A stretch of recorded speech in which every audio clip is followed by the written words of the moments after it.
सर्वधर्म प्रार्थना क्यों, इसकी प्रासंगिकता। सर्वधर्म प्रार्थना राष्ट्रीय एकता की प्रतीक है। जैसे अनेकों रंगों के फूल लेकर के और एक गुलदस्ता बनाया जाता है। हमारा देश विविध जातियों का, विविध धर्मों का एक गुलदस्ता है,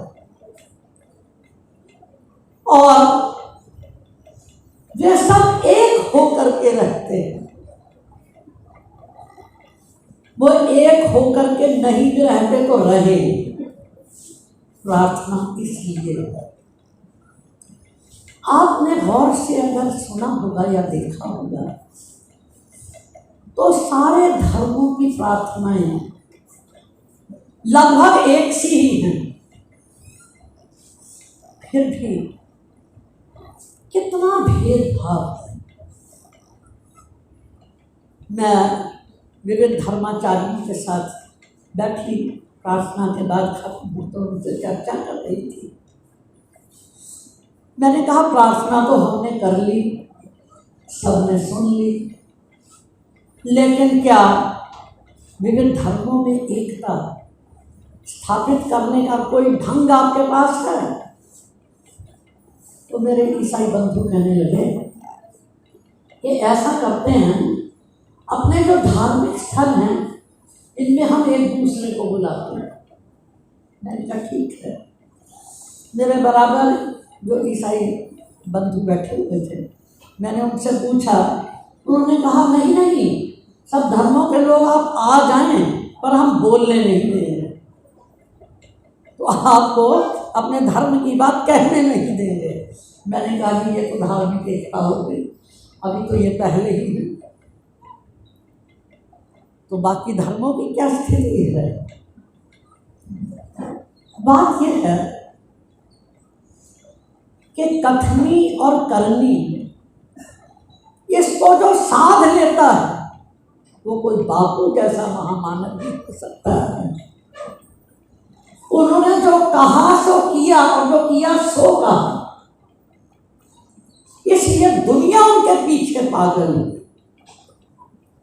दुनिया पीछे पागल है, लेकिन अपना देश जब जनसाधारण में जाते हैं, बापू के लिए इतना खिलाफ बोलते हैं। किसी भी धर्म का धर्मानुयायी अपने महापुरुष के खिलाफ एक शब्द नहीं सुनेगा, लेकिन हम इतने बेगैरत हैं, हम उनके खिलाफ सुनते हैं और बोलते हैं। बच्चन जी ने एक कविता में यही कहा है कि जिसने हमको दी अधिकारों की भाषा, हम गूंगों को दी बोलने का अधिकार दिया। एहसान मंद भारत का, उसको पुरस्कार गोली मार करके भी हम संतुष्ट नहीं हुए। शब्दों की गोलियां तो मारते ही रहते हैं। कोई कहते हैं हिंदुस्तान का विभाजन उन्होंने करवाया। विभाजन के समय तो बापू यहाँ थे, यहाँ पढ़ते क्या है? वो नोआखली गए हुए थे। नोआखली से जब वो आए, पूरे बापू परिवार के साथ मेरा बहुत अंतरंगता है, इसलिए मैं बहुत ही प्रामाणिक बातें आपसे बता रही हूँ। बापू नोआखली से आए, सरदार पटेल और जवाहरलाल नेहरू जी ने उनके आगे पत्र रखा। हमने लॉर्ड माउंटबेटन के साथ हमने हिंदुस्तान पाकिस्तान का विभाजन स्वीकार कर लिया।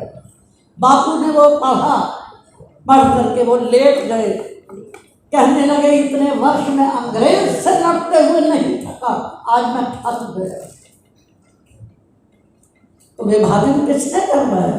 आप पढ़िए। किसी भी महानता के ऊपर जो है कीचड़ उछालना एक बहुत बड़ा अपराध है। बापू जब प्रार्थना करते थे उसमें सभी धर्मों के लोग होते थे, सभी धर्मों की भाषाएं होती थी, और आज भी उनके अनुयायी अपने आश्रमों में ये प्रार्थना करते हैं। लेकिन मैं बहुत अहम सवाल खड़े कर रही हूँ, दो, मैं ज़्यादा नहीं बोलूँगी, दो अहम सवाल खड़े कर रही हूँ। अभी 14 सितंबर आने वाला है, हिंदी दिवस, हमारी राष्ट्र भाषा। आप देखिए अपने आसपास जितने भी नाम पत्र हैं, बोर्ड हैं, उन सब पर अंग्रेजी में लिखा हुआ है। अगर वहां पर बोर्ड लगे हुए हैं 20, एक हिंदी का है, 19 अंग्रेजी के हैं, हमारा स्वाभिमान करना। मैं प्रार्थना करती हूँ यह देश अपनी राष्ट्रभाषा से प्यार करे।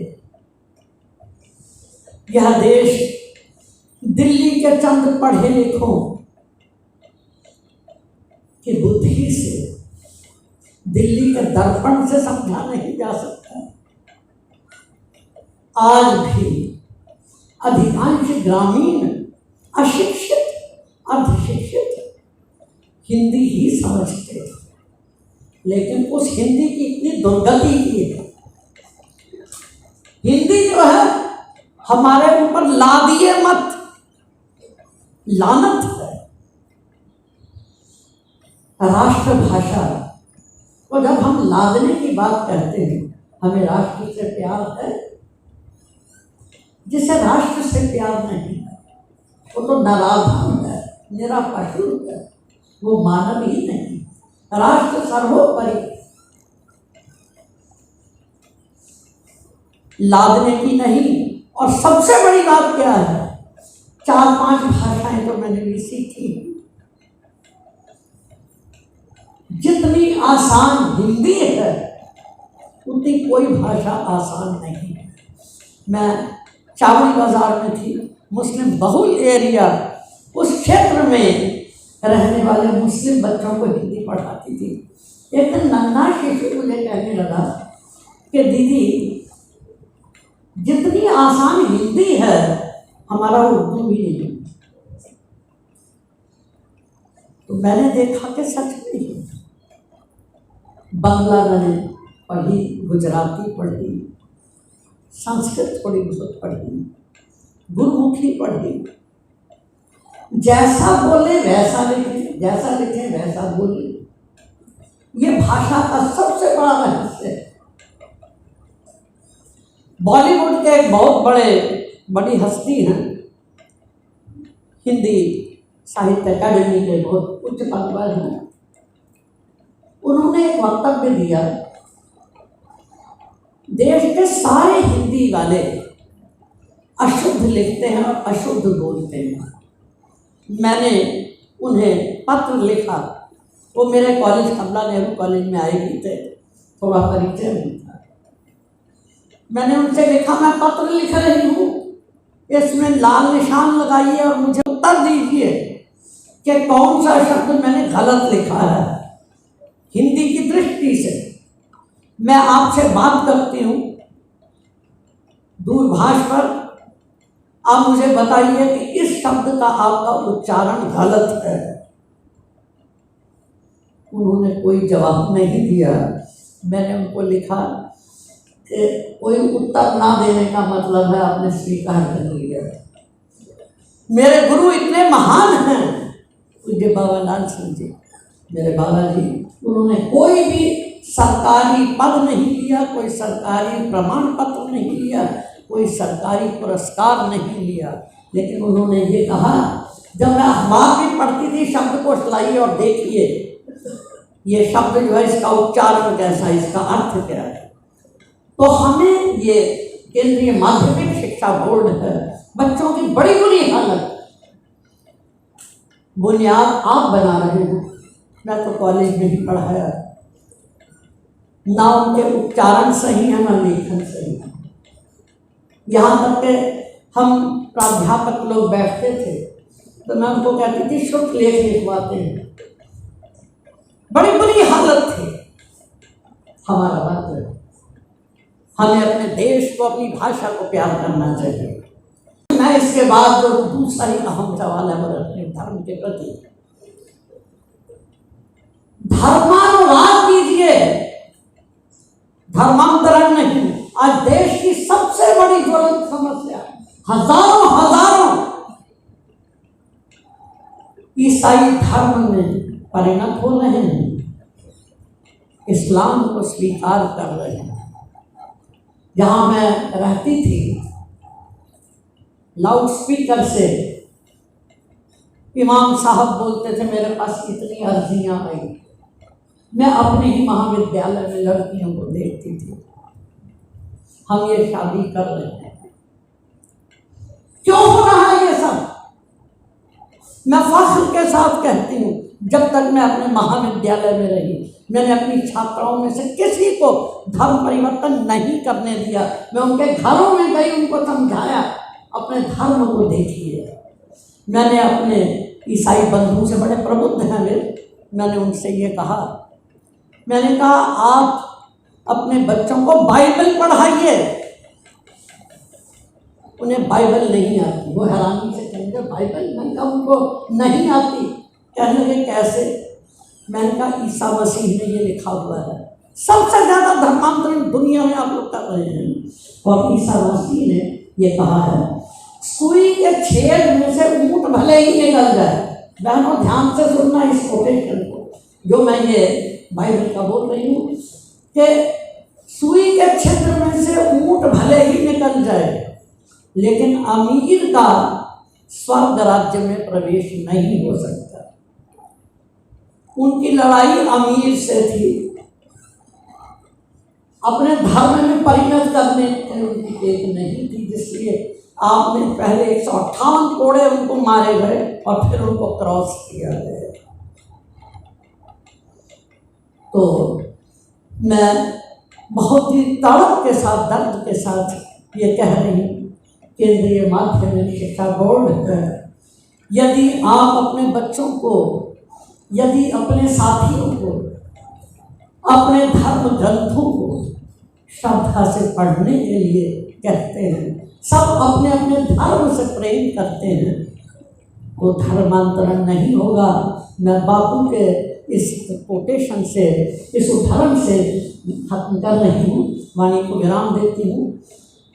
हिंदू सच्चा हिंदू बने, मुसलमान सच्चा मुसलमान बने, ईसाई सच्चा ईसाई बने, कोई किसी का धर्म न बदले। मैं हर जन्म में हिंदू होना चाहता हूँ। मैं प्रार्थना करती हूँ भगवान से, और प्रार्थना की प्रासंगिकता के संबंध में अपने वक्तव्य का निचोड़ ये कहती हूँ, अपने देश से प्यार कीजिए, स्वदेशी से प्यार कीजिए, राष्ट्रभाषा से प्यार कीजिए, अपने धर्म से प्यार कीजिए, अपने शास्त्रों से प्यार कीजिए, अपने गुरुओं से प्यार कीजिए, और अपने बड़ों का सम्मान कीजिए, अपने छोटों से प्यार